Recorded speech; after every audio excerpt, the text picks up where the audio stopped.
And this is the Vanguard Circle of the Jewish Socialist Bund. I'm the chairperson of the Jewish Socialist Bund at the same website name, jewish-socialist-bund.net.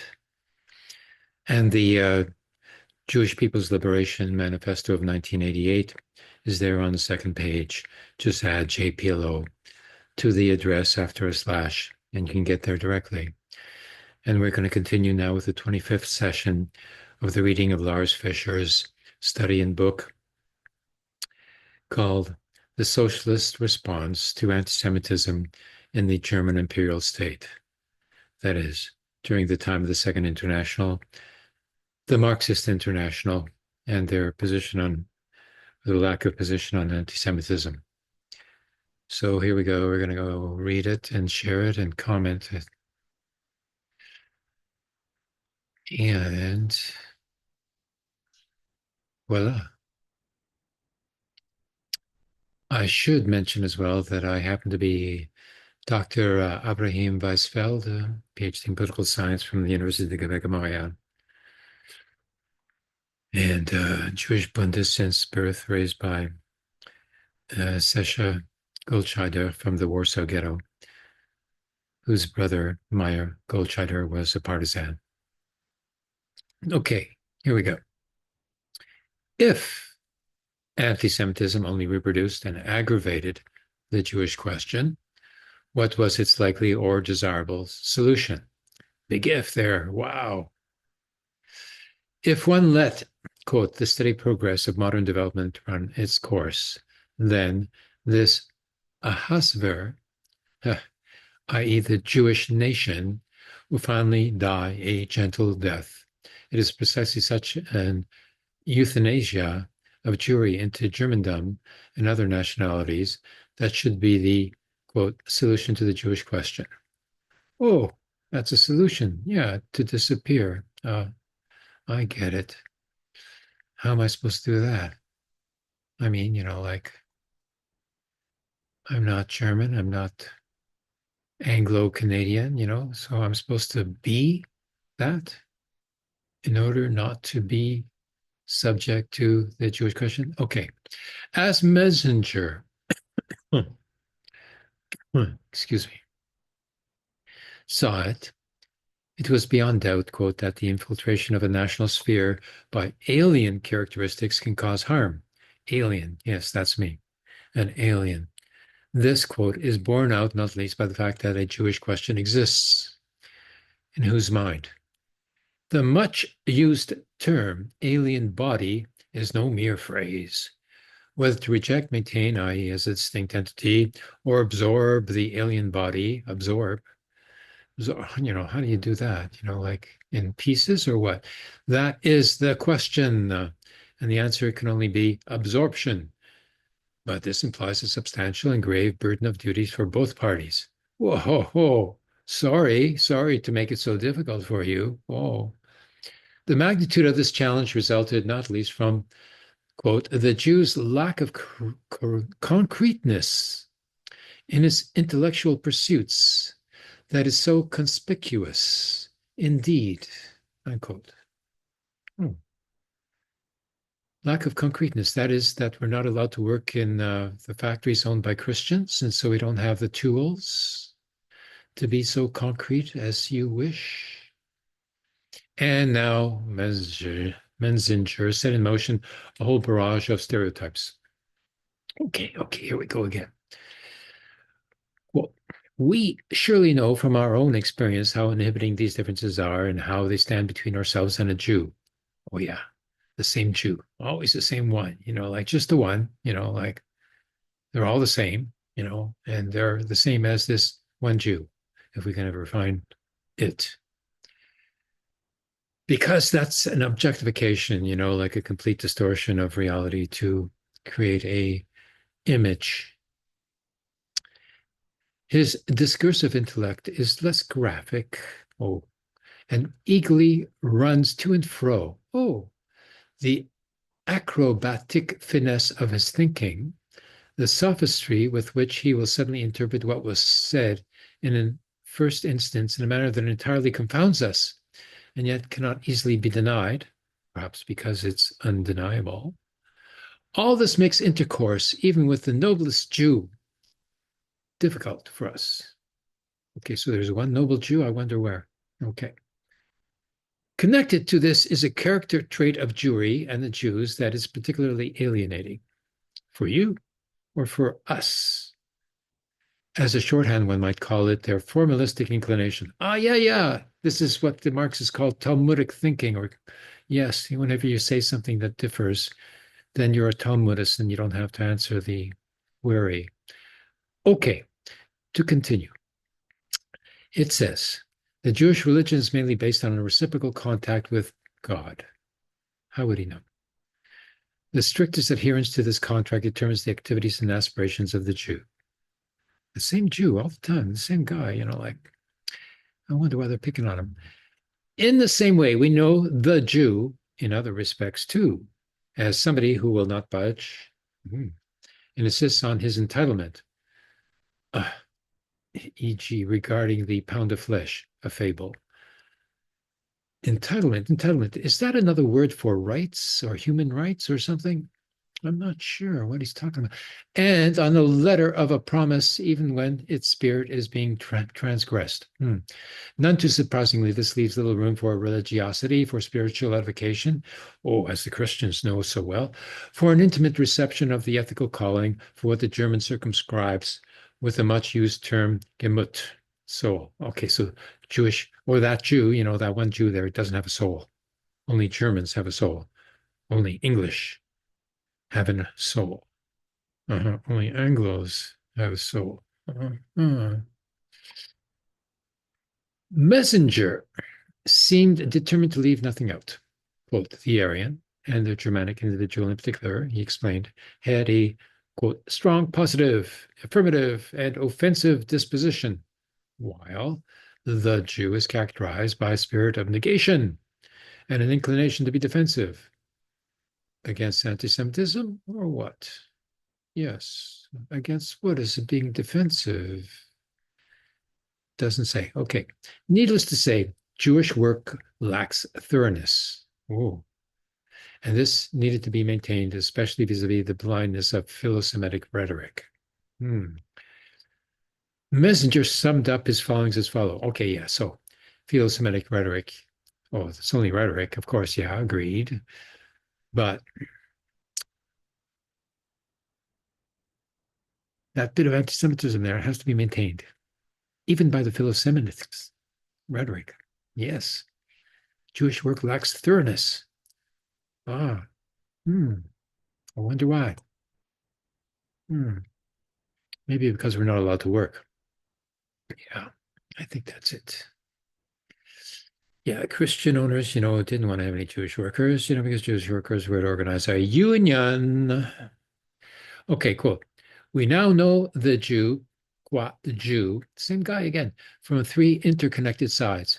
From the exclusive side that establishes him as someone superior to other human beings and compels him to isolate himself.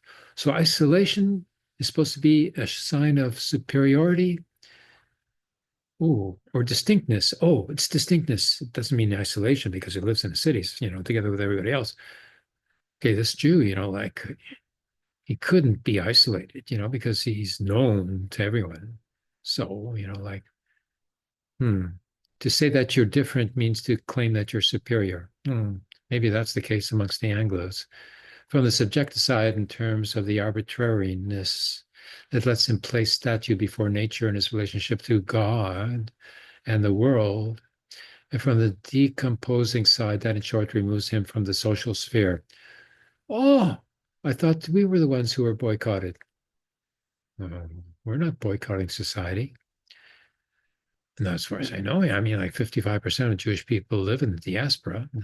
To the extent that Jewry conforms to this characterization, he went on, anti-Semitism is surely justified.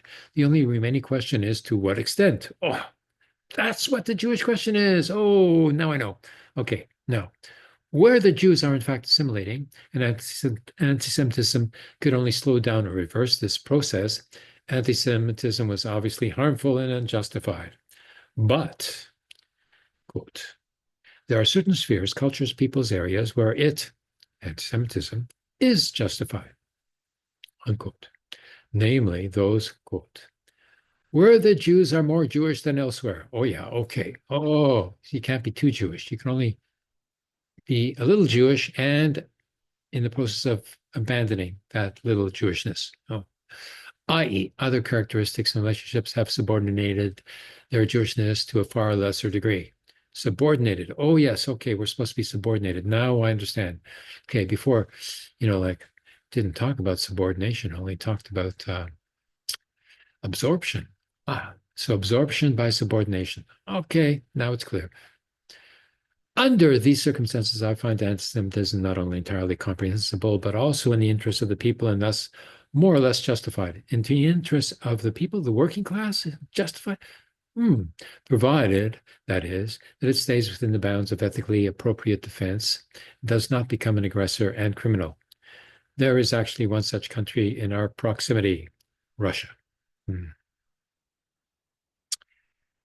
Now, Bernstein introduced us to Menzinger's, quote, so very perceptive book, unquote. In the first place, because he was so intrigued by Menzinger's, quote, notion that a populace living for pleasure usually inclines more towards anti-Semitism than one that really works. As we saw, Bernstein considered this a good explanation of goings on in Paris as a Dreyfus affair, excuse me, unfolded and told Eleanor Marx so in a letter. Here is a relevant passage from Menzinger's book in full. Interesting. Now, okay, just a little bit of water here.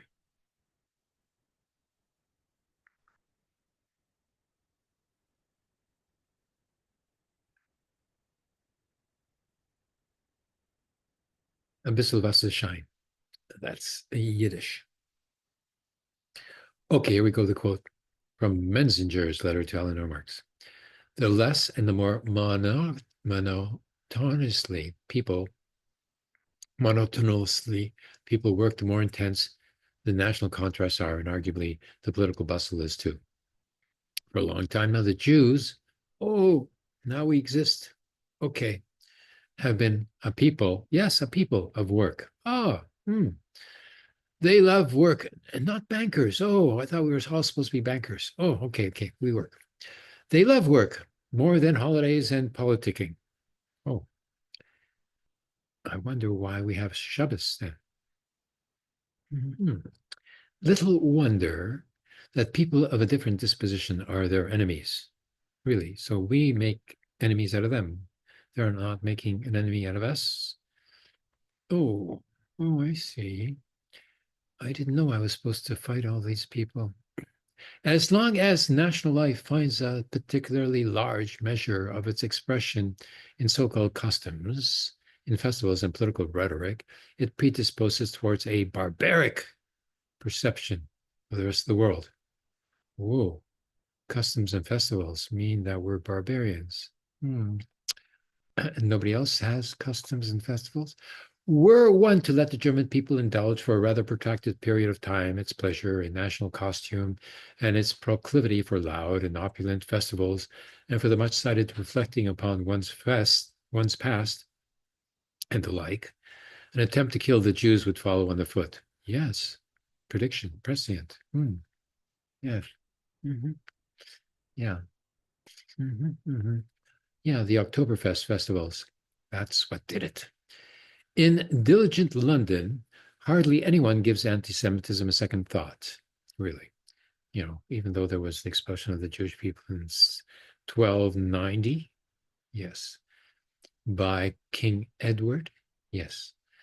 In cozy cities like Vienna, almost everyone does, and the monotonous Russian circumstances that are so replete with festivals make for a particularly conducive seedbed for enmity towards Jews, although, again, less so for the present performing hard labor than for others. Boy, this guy is Vermischt. The more a people concerns itself with the club insignia and political propaganda, as the German people does, the more difficult it will find it to get along with people that limits itself to a few quiet and homely festivals, as the Jews do. Oh, I thought we were the ostentatious ones when it came to festivals previously. It will become easier the more it accustoms itself to the division of labor that will soon explode national boundaries in the same way that science does. Well, okay. So Lars Fischer continues. Bernstein was presumably attracted to the materialist core of Menzinger's argument. As capitalism transformed the world more and more in its image, an increasingly sophisticated division of labor would emerge. The leveling effect of this process would render people increasingly indifferent to ethnic distinctions. This was a highly deterministic line of reasoning that deduced people's attitudes from the nature of their livelihood and their status within the division of labor. In short, it was a distinctly class-based interpretation, one that would be well in keeping with the deeply ingrained proletarian sense of class that Eleanor Marx, for one, according to Bernstein, had to suppress to take an anti-Judeophobic stand. Really. It is evident from her response to Bernstein that this certainly Eleanor Marx's understanding. Bernstein paraphrased and eventually quoted from a letter of 11th of March, 1898. Knowing only that Bernstein had told her about Menzinger's position, she stated that, quote, this idea had never struck her before, but she found it very interesting. Quote, an anti-Jewish campaign in East London, she went on, would, without putting too fine a point on things, be more excusable than it is in Paris. But, and I know the people of the East End very well, there, of all places, no real anti-Semitic sentiment exists. They may hate the bloody foreigner, although they hate him far less today than they did 10 years ago. But it is the foreigner, not the Jew, who is generally their enemy. To be sure, the reference to the East End sprang from the fact that it was the single most important site of Jewish immigration into Britain and all the friction that accompanied it. Yet the East End was also in a diverse but unambiguous way distinctly proletarian. Hence her implication that the people of the East, and by this she obviously meant the non-Jewish inhabitants of the East End, were the sort of people who supposedly lacked anti-Semitic predilections because they really worked, was very much a manifestation of her deeply ingrained proletarian sense of class. More so because probably they're living side by side with the Jewish workers there. She clearly thought she was confronting Menzinger's assumptions. Little did she know that she was in fact contradicting them. Oh yeah, she clearly thought she was confirming Menzinger's assumption, but she was contradicting them. For Menzinger argued that the leveling effect of the increasingly sophisticated division of labor would render people oblivious to the significance of all ethnic distinctions. Well, good luck there. The distinction between non-Jews and Jews was his top priority, but ultimately it was just a case in point for his general argument. Consequently, Eleanor Marx's contention that the people of the East End might hate the Jews because they were bloody foreigners, but not because they were Jews, flatly contradicted Menzinger's contention. Okay.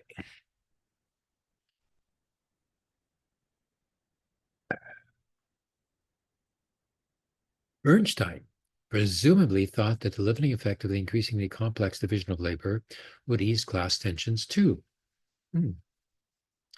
That's called utopian. But that is entirely based on subjective, presumption. But for our argument here, what Bernstein may or may not have thought is quite irrelevant. Eleanor Marx obviously did not pick up on what may have been going on in Bernstein's head and thought she was responding positively to his comments by automatically reading them through the prism of her deeply ingrained proletarian sense of class. Bernstein, that means, Bernstein did not have a deeply ingrained proletarian sense of class because he wasn't a proletarian, just a petty bourgeois into role playing. Okay, Bernstein in turn related her response to the readers of Nye Zeit without suggesting that she had in fact misunderstood his intentions and the thrust of Menzinger's argument. Now, if Eleanor Marx had suspected nothing, and Bernstein himself now sanctioned her unsuspecting response, how could we possibly expect the poor readers of Nye Zeit to suspect that they were in fact witnessing the birth of a distinct new take on the cause of anti-Semitism? What those who read Bernstein's obituary for Eleanor Marx could well be forgiven for taking away with them, though, was the suggestion that Menzinger's book was recommended reading for social democrats interested in the Jewish question. Consequently, whatever hints of a shift in emphasis Bernstein's obituary for Eleanor Marx may suggest, there were surely offset by the notions that Bernstein was effectively sanctioning by recommending Menzinger's book to the readership of the Neue Zeit. The tragic death of Eleanor Marx touched very many of the party's members and supporters, and it did so across all of the emergent already existing ideological and personal divides within social democracy. Her obituary would therefore have drawn an exceptionally wide readership. Many who were ordinarily disinclined to read Neue Zeit because it was too theoretical for their liking may well have made an exception in this case. Moreover, in his obituary, Bernstein made his interpretation of Eleanor Marx's Jewish concerns a major issue.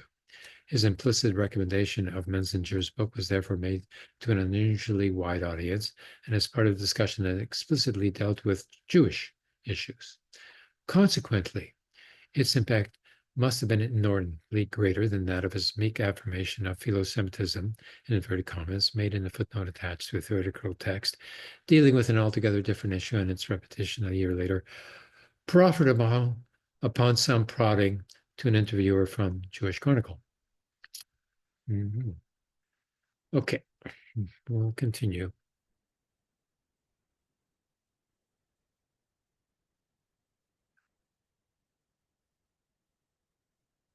The Jewish question in Revolutionary Russia, 1906.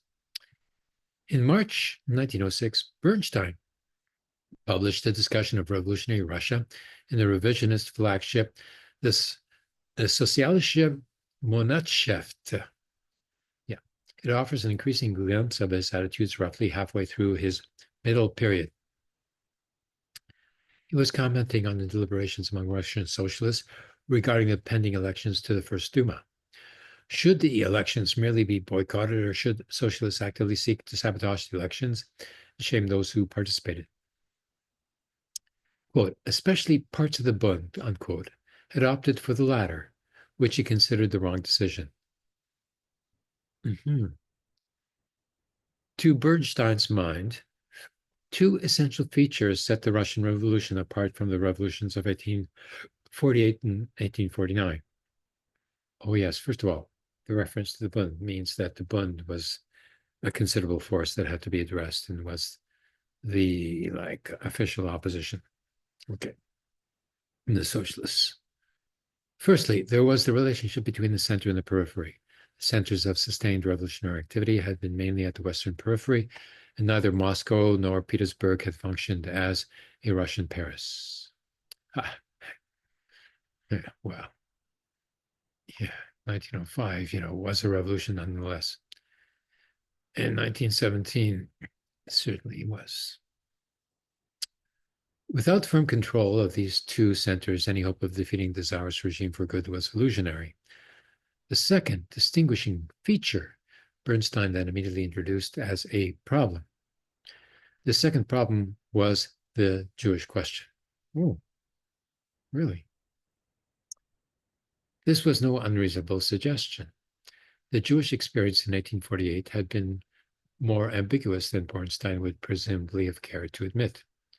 Yet the problems faced by Russian Jewry in the revolutionary era were of an entirely different order of magnitude. Nor, indeed, were these problems merely their concern.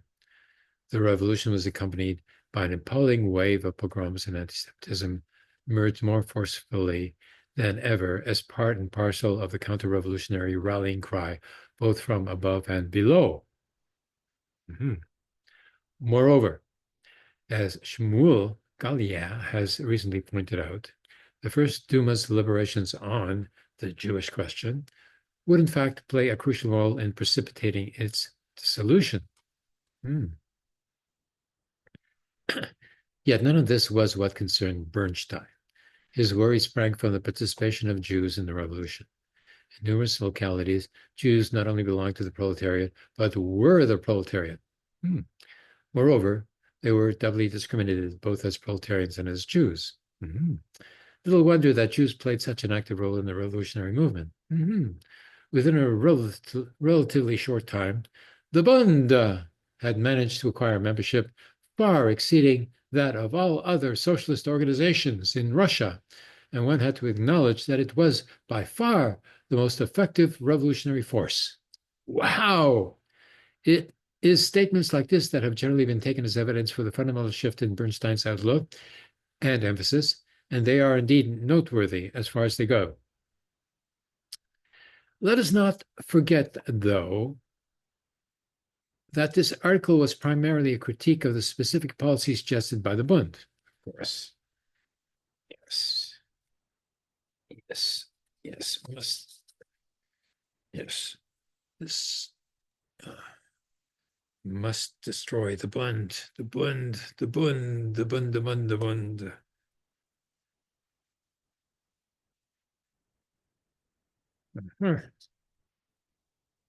Why?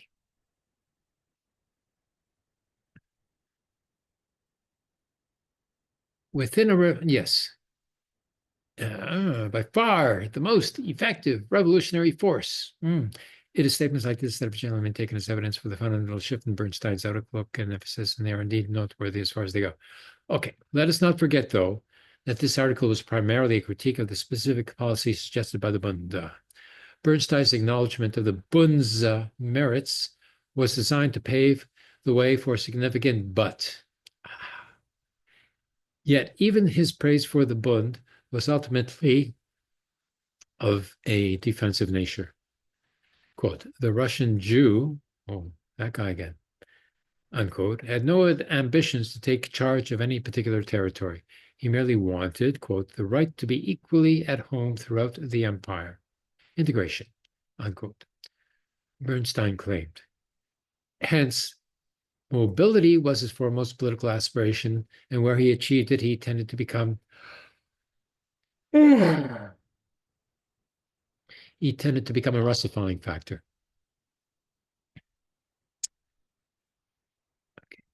Quote, as a revolutionary primarily leans towards centralization, unquote. It would be unfair, in other words, to suspect Russian Jewry in general, and those Jews involved in the revolutionary struggle in particular of Jewish separatism. Bernstein acknowledged the merits of the Bund and the Jewish revolutionaries more generally, not, although their goals questioned the assimilationist consensus, but because, as he saw it, they were perfectly compatible with it. So far, so good. Quote, but there's a flip side to his disposition can easily prove fatal to the revolution. Der Revolution licht verhangnischtwohl werden kann. To explain this potentially lethal threat, Bernstein listed one of his favorite philosophers, the German idealist Johann Gottlieb Fichte, 1762 to 1814. Fichte had pointed out that the German people, quote, since it has no history of its own, is called upon to construct its Reich from pure intellect, like pure intellect, otherwise known as myth.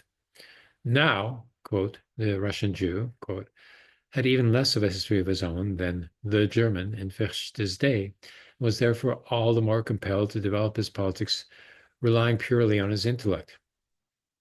Max Weber had recently pointed out how prominently epistemological issues and, quote, the hunger for principles featured in the periodicals of the Russian socialists. Quote, among those so hungry for principles, the socialists of Jewish extraction, it's like, a tooth being extracted out of a skull, are more often than not the hungriest. The Russian socialist, and especially the Jewish Russian socialist, has the quest for the absolute in his blood. This, Bernstein concluded, explained why the Bund took such an ultra-radical position vis-a-vis the Duma elections. Mhm. In short, Bernstein discussed what was, to his mind, the Bund's mistaken stance on a particular issue, not by taking that stance seriously on its own terms, but by explaining it as an outflow of a more general disposition that was supposedly specifically Jewish and therefore bad, presumably, like all its relative sophistication notwithstanding, the way in which Bernstein introduced and characterized this disposition played very neatly to the popular stereotypes of the Jews as ruthless intellectuals.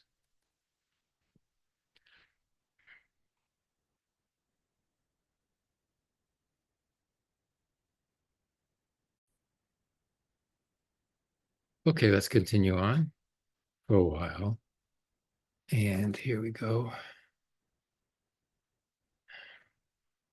Just finish up this section here. Okay. In short, Bernstein discussed what was in his mind the Bund's mistaken stance on a particular issue, not by taking that stance seriously on its own terms, but by explaining it as an outflow of a more general disposition that was supposedly specifically Jewish. All its relative sophistication notwithstanding, the way in which Bernstein introduced and characterized this disposition played very neatly to the popular stereotypes of the Jews as ruthless intellectuals, a collective that is far too given to theory and hence inept in practical matters and capable only of nihilistic negation, but not of constructive criticism. Oh, yes, I've heard that term before. It usually comes from some bloody liberal. Constructive criticism. So you're supposed to help capitalism and not defeat it. Okay. Oh, this is where Bernstein becomes a reformist. Yes, because of his rejection of Jewish methodology. Uh-huh. Moreover, Bernstein made it quite clear that this disposition was far more than a mere nuisance factor. So they became reformists in opposition to the Bund. Uh-huh. As we saw, he introduced it as an issue that, quote, can easily prove fatal to the revolution. Unquote. None of this precludes us from assuming that the thought processes underlying this article were a stepping stone in the long-term transformation of Bernstein's stance. Yes. Aha. Yet contemporary readers of this article would surely have needed to be extraordinarily prescient to perceive of these and similar remarks as a serious challenge to the fundamental consensus on anti-Semitism and, quote, the Jewish question, unquote, within the party.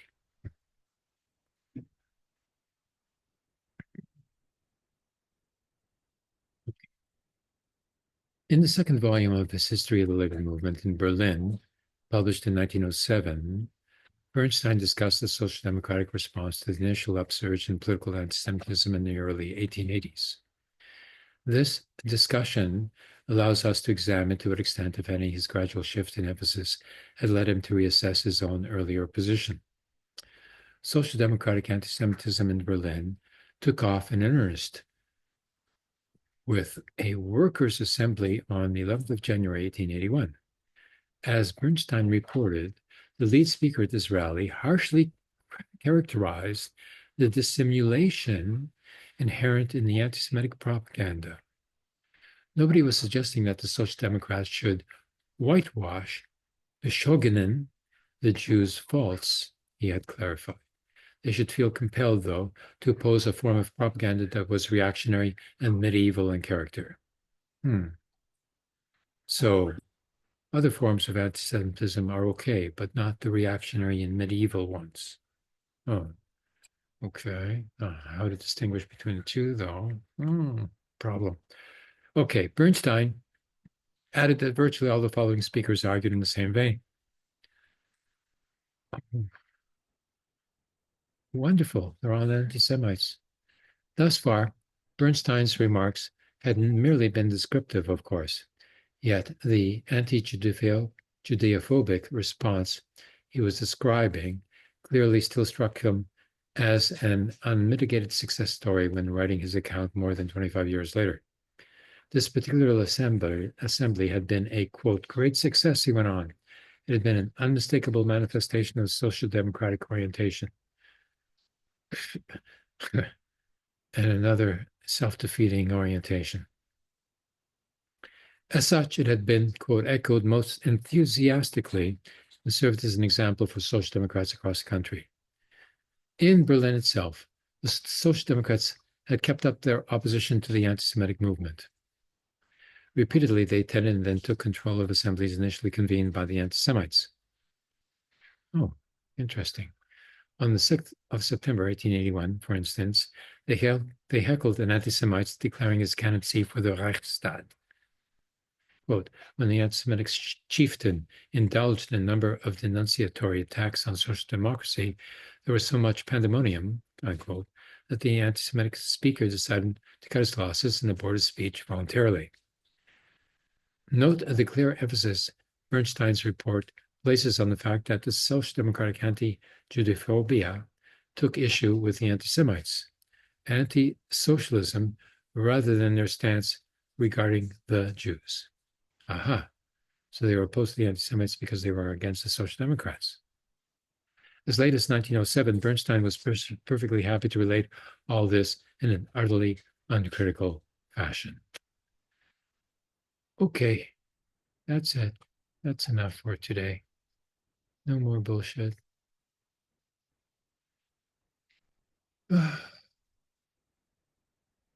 So exhausting to read all this nonsense.